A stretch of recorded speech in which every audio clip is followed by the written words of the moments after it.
Hello friends, പുതിയൊരു വീഡിയോയിലേക്ക് എല്ലാവർക്കും സ്വാഗതം. ഇന്നത്തെ വീഡിയോയിൽ നമ്മൾ നോക്കാൻ പോകുന്നത് എന്താണ് മോട്ടോർ പ്രൊട്ടക്ടർ, അതിൻ്റെ വർക്കിംഗ് എങ്ങനെയാണ്, അതിൻ്റെ വയറിംഗ് കണക്ഷൻ എങ്ങനെ കൊടുക്കണം എന്നൊക്കെയാണ് ഇന്നത്തെ വീഡിയോയിൽ നമ്മൾ നോക്കാൻ പോകുന്നത്. അപ്പോൾ ഈ കാണുന്നത് സിയാറ്റ് എന്ന് പറഞ്ഞ കമ്പനിയുടെ ഒരു സ്ക്രോൾ ചില്ലറാണ് കാണുന്നത്. ഇതിൽ ഉപയോഗിച്ചിരിക്കുന്ന കംപ്രസർ കോപ്ലാൻഡിൻ്റെ സ്ക്രോൾ കംപ്രസറാണ്. നിങ്ങൾക്ക് കാണാൻ പറ്റും ഈ കംപ്രസറിൻ്റെ ടെർമിനൽ ബോക്സ് അഴിച്ചു കഴിഞ്ഞാൽ ഈ ബ്ലാക്ക് കളറിൽ സ്ക്വയറിൽ കാണുന്നതാണ് ഈ മോട്ടോർ പ്രൊട്ടക്ടർ.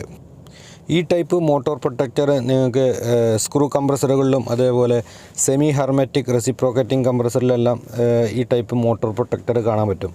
അപ്പോൾ ഇതിൻ്റെ ഉപയോഗം എന്താണെന്ന് വെച്ചാൽ കംപ്രസർ മോട്ടോർ വൈൻഡിങ്ങിനെ ഓവർ ടെമ്പറേച്ചറിൽ നിന്നും പ്രൊട്ടക്റ്റ് ചെയ്യുക എന്നുള്ളതാണ് ഇതിൻ്റെ ഉപയോഗം.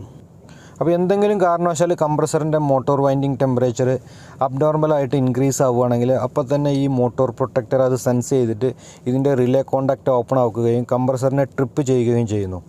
ഓക്കെ, അപ്പോൾ കംപ്രസർ കത്തിപ്പോവാതെ വൈൻഡിങ് ടെമ്പറേച്ചർ ഇൻക്രീസ് ആയിട്ട് കത്തിപ്പോവാതെ ഇതിനെ കംപ്രസറിനെ പ്രൊട്ടക്റ്റ് ചെയ്യുന്നതിന് വേണ്ടിയിട്ടാണ് ഇത് യൂസ് ചെയ്യുന്നത്. അപ്പോൾ ഇതിൻ്റെ കണക്ഷൻ എങ്ങനെയെന്ന് വെച്ചാൽ, അപ്പോൾ ഇതിൽ ഈ മോട്ടോർ പ്രൊട്ടക്ടറിൽ നിങ്ങൾക്ക് കാണാൻ പറ്റും 6 ടെർമിനൽസ് വന്നിട്ടുണ്ട്. T1, T2, S1, S2, M1, M2. അപ്പോൾ ഇതിൻ്റെ കണക്ഷൻ എങ്ങനെ കൊടുക്കേണ്ടതെന്ന് വെച്ചാൽ ഈ T1, T2ൽ നമ്മൾ ഈ റിലേ വർക്ക് ചെയ്യാനുള്ള ഈ മോട്ടോർ പ്രൊട്ടക്ടർ വർക്ക് ചെയ്യാനുള്ള ഒരു വോൾട്ടേജ് വേണം അതിന്. അതിൽ നമുക്ക് 115 വോൾട്ടേജിലും കണക്ട് ചെയ്യാം, ഇത് 230 വോൾട്ടേജിലും നമുക്ക് ഈ റിലേ പ്രവർത്തിപ്പിക്കാം. അപ്പോൾ ഇതിൽ നിങ്ങൾക്ക് കാണാൻ പറ്റും, ഇവിടെ എഴുതിയിട്ടുണ്ട് സപ്ലൈ വോൾട്ടേജ് 150, 230 വോൾട്ടേജ് 50 ഹെർട്സിൽ, അതേപോലെ 120 to 240 വോൾട്ടേജ് 60 ഹെർട്സിൽ നമുക്ക് ഇതിൻ്റെ ഈ റിലേ വർക്ക് ചെയ്യിപ്പിക്കാം. അപ്പോൾ ഈ T1, T2ൽ ഇതിൽ 115 വോൾട്ടേജോ അല്ലെങ്കിൽ 230 വോൾട്ടേജോ നമുക്ക് കണക്ട് ചെയ്യണം. പിന്നെ ചില മോട്ടോർ പ്രൊട്ടക്ടറിൽ T1, T2 എന്ന് കൊടുത്തിട്ടുണ്ടാവില്ല, L1, L2 എന്നായിരിക്കും. രണ്ടും സെയിം ടെർമിനൽസ് തന്നെയാണ്. പിന്നെ അടുത്തത് വരുന്നത് S1, S2 ആണ്. S1, S2 എന്നുള്ളത് ഇതിൻ്റെ സെൻസർ കണക്ട് ചെയ്യാൻ, വൈൻഡിങ് സെൻസർ കണക്ട് ചെയ്യാനുള്ള ഓപ്ഷനാണത്, ഈ S1, S2 എന്നുള്ളത്. ഈ ഡയഗ്രാം നോക്കിയാൽ നിങ്ങൾക്ക് മനസ്സിലാവും S1, S2ൽ ഇതിൻ്റെ സെൻസർ കണക്ട് ചെയ്തിരിക്കുന്നു. ഈ സെൻസർ വന്നിട്ട് കംപ്രസർ വൈൻഡിങ്ങിൻ്റെ ഉള്ളിൽ അറ്റാച്ച് ചെയ്ത് വെച്ചിട്ടുണ്ടാവും, വൈൻഡിങ്ങിൻ്റെ കൂടെ തന്നെ അറ്റാച്ച് ചെയ്ത് വെച്ചിട്ടുണ്ടാവും. അതിൻ്റെ 2 വയർ കംപ്രസർ ടെർമിനലിൽ വന്ന് കിടപ്പുണ്ടാവും. ആ വയറാണ് നമ്മൾ ഈ S1, S2ൽ കണക്ട് ചെയ്യേണ്ടത്. അടുത്തത് വരുന്നത് ഇതിൻ്റെ M1, M2 ടെർമിനലാണ്. ഈ M1, M2 റിലേ കോണ്ടാക്റ്റ് ആണ് വൈൻഡിങ് ടെമ്പറേച്ചർ കൂടിക്കഴിഞ്ഞാൽ ഓപ്പൺ ആവുന്നതും നോർമലായിരിക്കുമ്പോൾ ക്ലോസ് ആയിരിക്കുന്നതും. ഈ ടെർമിനലിലാണ് നമ്മൾ കൺട്രോൾ സപ്ലൈ കണക്ട് ചെയ്യേണ്ടത്. അതായത് ഇപ്പോൾ ഈ റിലേയുടെ കോണ്ടാക്റ്റ് നോർമൽ അവസ്ഥയിൽ ഇത് ഓപ്പൺ ആയിരിക്കും.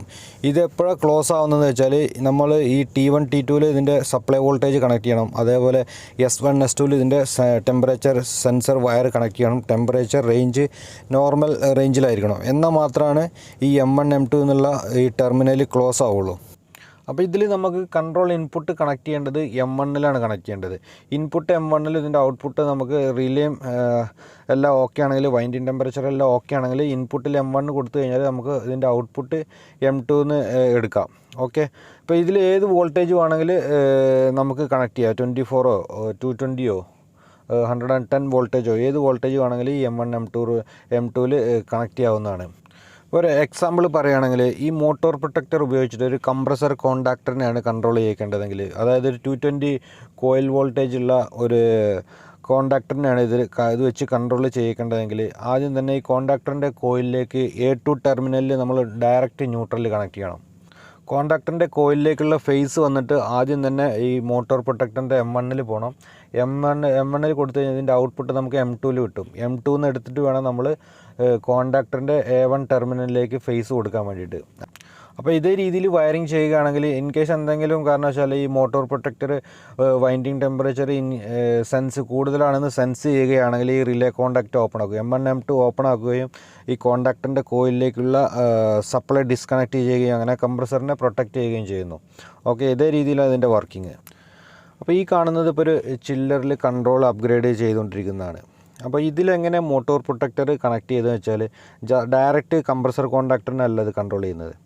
ഇതിലെങ്ങനെയാണെന്ന് വെച്ചാൽ മൈക്രോ പ്രൊസസ്സർ ബോർഡിൽ നിന്ന് 5 വോൾട്ടേജ് M1ലേക്ക് പോകും. ഓക്കെ, അതിൻ്റെ റിട്ടേൺ വന്നിട്ട് ഇതിൻ്റെ ബോർഡിലേക്ക് തന്നെ തിരിച്ചു വരും. അപ്പോൾ നിങ്ങൾക്ക് കാണിച്ചു തരാം. ഇത് ഈ ബോർഡിൽ ഈ ടെർമിനലിൽ ഈ ബ്ലൂ കളർ വയർ പോകുന്നത് +5 വോൾട്ടേജാണ്. 5 വോൾട്ടേജ് M1ലേക്ക് പോകും. അവിടുന്ന് റിട്ടേൺ മോട്ടോർ പ്രൊട്ടക്ടറിൽ നിന്ന് റിട്ടേൺ M2 വന്നിട്ട് ഈ ബ്രൗൺ കളർ വയറിൽ വരും. ഓക്കെ, അപ്പോൾ ഇത് ഓപ്പൺ ചെയ്ത് കാണിച്ചു തരാം. ഇതിപ്പോൾ റിമൂവ് ചെയ്തു, അപ്പോൾ തന്നെ ഈ ചില്ലറിൻ്റെ ഡിസ്പ്ലേയിൽ അലാറം വരും, മോട്ടോർ ഫോൾട്ട് എന്ന് പറഞ്ഞ്.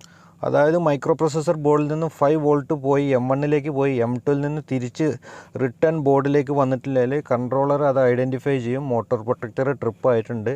അപ്പോൾ തന്നെ മൈക്രോ പ്രോസസ്സർ കൺട്രോളർ വന്നിട്ട് കംപ്രസർ കോണ്ടാക്ടറിലേക്കുള്ള കോയിലിൻ്റെ സപ്ലൈ ഡിസ്കണക്ട് ചെയ്യും. അങ്ങനെയാണ് ഇതിൽ കംപ്രസറിനെ പ്രൊട്ടക്റ്റ് ചെയ്യുന്നത് ഈ കൺട്രോളറിൽ.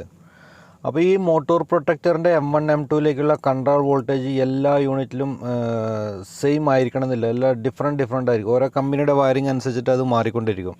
ഓക്കെ, ചിലത് 24 വോൾട്ട് ആയിരിക്കും, ചിലത് 220 ആയിരിക്കും, ചിലത് 110 വോൾട്ട് ആയിരിക്കും, ചിലത് 5 വോൾട്ട് ആയിരിക്കും, ചിലത് സിഗ്നലായിരിക്കും. അപ്പോൾ അതൊക്കെ ഡയഗ്രാം കണ്ടു കഴിഞ്ഞാലേ നമുക്ക് മനസ്സിലാവുള്ളൂ. പിന്നെ ഈ മോട്ടോർ പ്രൊട്ടക്ടർ ഒരു പ്രാവശ്യം ട്രിപ്പ് ആയി കഴിഞ്ഞാൽ അത് കുറച്ച് ടൈം ഡിലേ എടുത്തിട്ട് മാത്രമേ അത് റീസെറ്റ് ആവുള്ളൂ. ചിലത് ഓട്ടോമാറ്റിക് റീസെറ്റ് ആവും കുറച്ച് ടൈമിന് ശേഷം. അല്ലെങ്കിൽ നമ്മളതിൻ്റെ സപ്ലൈ വോൾട്ടേജ് ഒന്ന് ഓൺ ഓഫ് ചെയ്ത് കഴിഞ്ഞാൽ മാത്രമേ ഈ T1 T2ലേക്കുള്ള സപ്ലൈ ഒന്ന് ഡിസ്കണക്ട് ചെയ്താൽ മാത്രമേ അത് റീസെറ്റ് ആവത്തുള്ളൂ. പിന്നെ നമുക്ക് ഫീൽഡിൽ വർക്ക് ചെയ്യുന്ന സമയത്ത് ചിലപ്പോൾ ട്രബിൾ ഷൂട്ടിംഗ് സമയത്തല്ല ഈ മോട്ടോർ പ്രൊട്ടക്ടർ ബൈപ്പാസ് ചെയ്യേണ്ട ആവശ്യമെല്ലാം വരാറുണ്ട്, ബൈപ്പാസ് ചെയ്ത് ചെക്ക് ചെയ്യേണ്ട ആവശ്യമെല്ലാം വരാറുണ്ട്.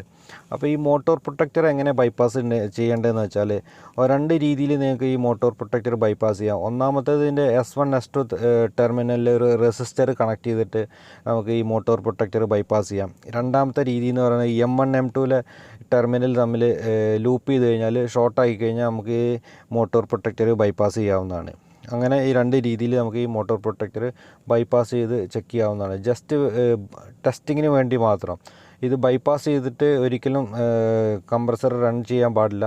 കാരണം ഇൻ കേസ് എന്തെങ്കിലും പ്രശ്നം വൈൻഡിങ് ടെമ്പറേച്ചർ കൂടിക്കഴിഞ്ഞാൽ അത് കംപ്രസർ കത്തിപ്പോവും. അപ്പോൾ അതുകൊണ്ട് ഒരിക്കലും അത് ബൈപ്പാസ് ചെയ്ത് റൺ ചെയ്യാൻ പാടില്ല. ജസ്റ്റ് ടെസ്റ്റിങ്ങിന് വേണ്ടി നമുക്കത് ബൈപ്പാസ് ചെയ്യാം. ഈ കാണുന്നത് വേറൊരു ടൈപ്പ് മോട്ടോർ പ്രൊട്ടക്ടറാണ്.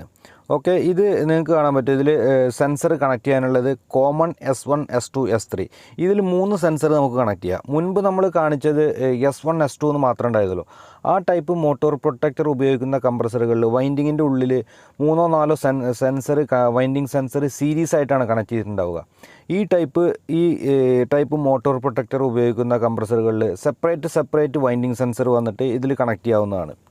ഇതിൻ്റെ കോമൺ എന്ന ടെർമിനലിൽ, അതായത് C എന്ന ടെർമിനലിൽ കണക്ട് ചെയ്യേണ്ടത് കംപ്രസറിൻ്റെ വൈൻഡിങ്ങിൻ്റെ ഉള്ളിൽ 3 വൈൻഡിങ് സെൻസർ ഉണ്ടാവും. ഈ 3 വൈൻഡിങ് സെൻസറിൻ്റെയും ഒരു സൈഡ് വന്നിട്ട് കൂട്ടി യോജിപ്പിച്ചിട്ടുണ്ടാവും. അത് ആ വയറാണ്, ഈ കൂട്ടി യോജിപ്പിച്ച വയറാണ് ഈ കോമൺ ടെർമിനലിൽ കണക്ട് ചെയ്യേണ്ടത്. ഈ S1 S2 S3 എന്നുള്ളത് അതിൽ കണക്ട് ചെയ്യേണ്ടത് വൈൻഡിങ് സെൻസറിൻ്റെ അടുത്ത എൻഡാണ് ഈ S1 S2 S3യിൽ കണക്ട് ചെയ്യേണ്ടത്. അതേപോലെ തന്നെ ഈ S1 S2 S3 ഇതിൽ വയറിങ് കൊടുക്കുന്ന സമയത്ത് ഈ സെൻസറിൻ്റെ വയർ അങ്ങോട്ടും ഇങ്ങോട്ടും ചേഞ്ചായ പ്രശ്നമല്ല. S1ലെ സെൻസർ S2ൽ കൊടുക്കുക, S2ൽ എടുത്തിട്ട് S3ൽ കൊടുക്കുക, അത് അങ്ങോട്ടും ഇങ്ങോട്ടും ചേഞ്ച് ആയി കഴിഞ്ഞാൽ പ്രശ്നമല്ല. പക്ഷേ ഈ കോമണിലെ ടെർമിനലിൽ കോമൺ തന്നെ കൊടുക്കണം. വൈൻഡിങ്ങിൻ്റെ കോമൺ തന്നെ ഈ C ടെർമിനലിൽ കണക്ട് ചെയ്യണം. സെൻസറിൻ്റെ വയർ അങ്ങോട്ടും ഇങ്ങോട്ടും ഇൻ്റർചേഞ്ച് ആയാൽ ഒരു വിഷയമില്ല. അതേപോലെ തന്നെ ഈ M1 M2 എന്ന ടെർമിനലിൽ കണക്ട് ചെയ്യാൻ പറ്റുന്ന മാക്സിമം ലോഡ് എന്ന് പറയുന്നത് 2.5 ആംസ് ആണ്. 2.5 ആംസിനും താഴെ ആയിരിക്കണം ഇതിൽ കണക്ട് ചെയ്യുന്ന ലോഡ്.